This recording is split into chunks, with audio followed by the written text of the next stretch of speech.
Ini juga contoh hukum ketiga Newton atau hukum Newton ketiga. Balok yang berada di atas meja mendapat gaya gravitasi, tetapi kenapa balok tidak dipercepat? Artinya bergerak dan menembus meja. Nah, ini terkait dengan gaya normal. Balok yang menerima gaya gravitasi, gaya berat, bumi juga menerima gaya gravitasi dari balok. Karena beratnya, balok menekan meja ke arah bawah. Meja memberikan reaksi yang menekan balok ke arah atas atau gaya normal. Jadi Fg kita sebut dengan gaya tarik bumi pada balok, sedangkan Fg aksen itu sama dengan gaya tarik balok pada bumi. N aksen itu gaya tekan balok, sedangkan N gaya normal meja. Balok tidak dipercepat itu karena resultan gaya pada balok adalah 0. Mereka saling meniadakan. Gaya normalnya ke atas, gaya beratnya ke bawah. Gaya normal selalu tegak lurus terhadap permukaan. Contohnya, jika benda ditaruh pada posisi miring, maka dia akan tegak lurus terhadap permukaan tersebut. Perhatikan ini meja misalkan, dia akan selalu tegak lurus terhadap meja, membentuk sudut 90 derajat. Ini meja yang miring ke kiri, maka dia akan juga tegak lurus terhadap meja dengan membentuk sudut 90 derajat. Begitu juga meja yang miring ke kanan, ditaruh benda, maka gaya normal akan berlaku padanya yang tegak lurus terhadap posisi meja. Gaya normal tidak selalu sama dengan gaya berat. Ya, tidak selalu sama. Yang membedakan jika terjadi posisi benda yang berada pada suatu permukaan.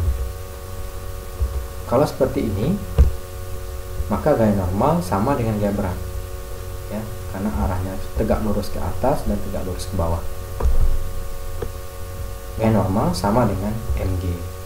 Tetapi kalau kondisinya seperti ini, gaya normal tidak sama dengan gaya berat.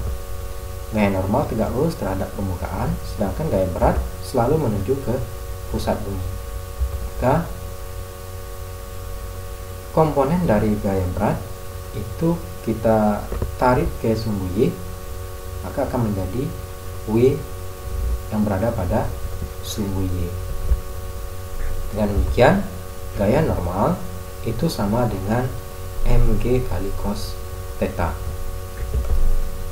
Begitu juga untuk benda yang berada pada kemiringan ke kanan. N sama dengan mg cos theta juga.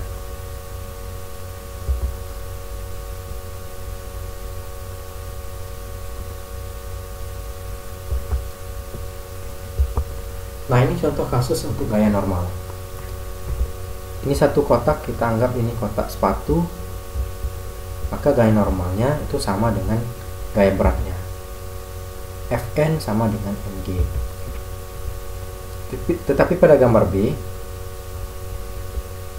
ada gaya normal sebesar Fn dan ada gaya berat sebesar mg, tetapi kita tambah dengan gaya tekan sebesar 40 Newton.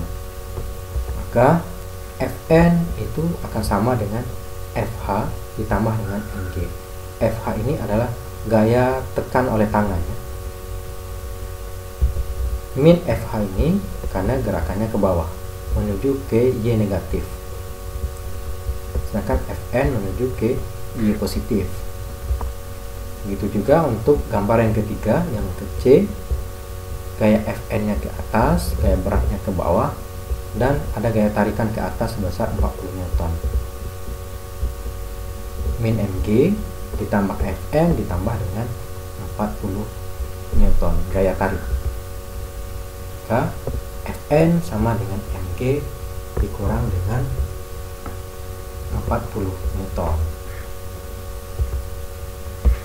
Nah, berikutnya kita masuk ke gesekan. Ini sangat saling berkaitan ya, antara gaya berat dan gaya normal. Nah, ini yang perlu kita syukuri, bahwa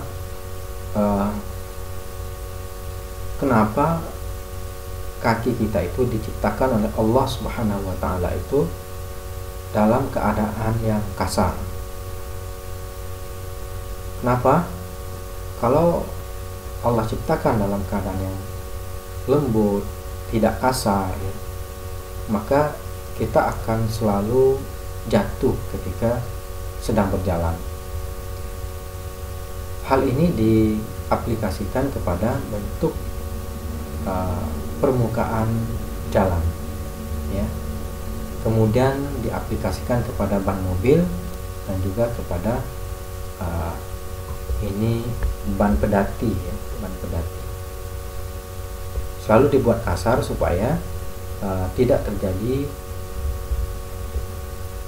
sesuatu yang tidak diinginkan. Nah, ini gambaran yang tadi, dorongan kemudian berhenti. Berhentinya benda ini akibat dari adanya gesekan antara permukaan dengan kotak.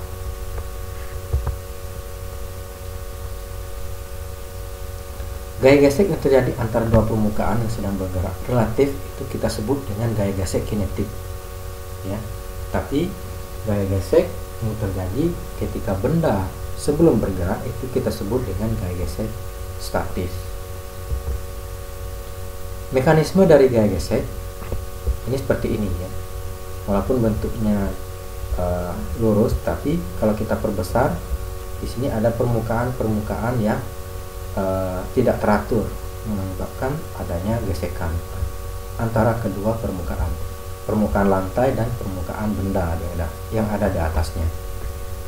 Nah, permukaan yang kasar inilah yang menghambat sebuah benda untuk digeser.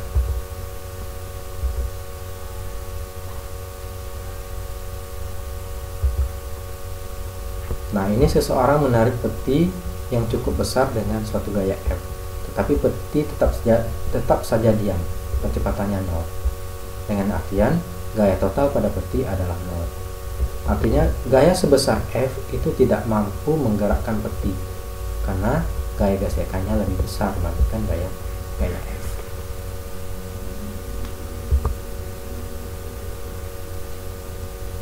Nah, ini balok tetap diam saat ditarik dengan gaya F, berarti Fs sama dengan F, sehingga sigma Ft sama dengan 0.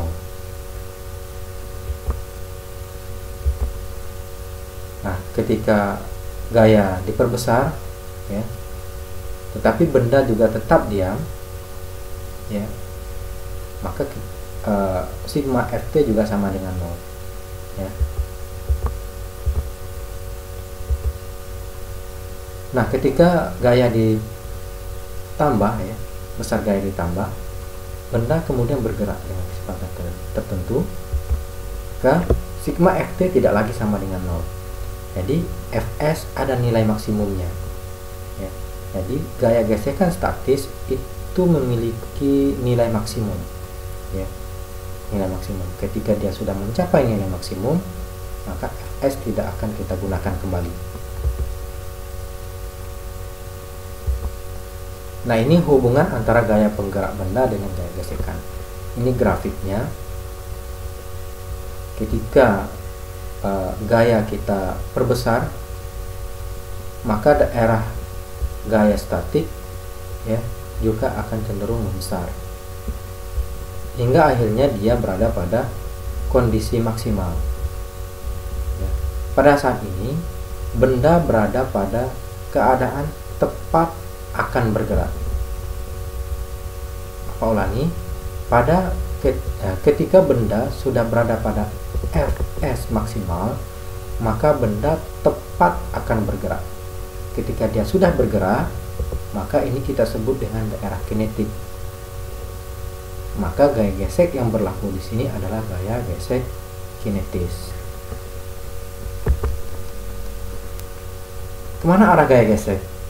Arah gaya gesek itu selalu berlawanan arah dengan arah gerak.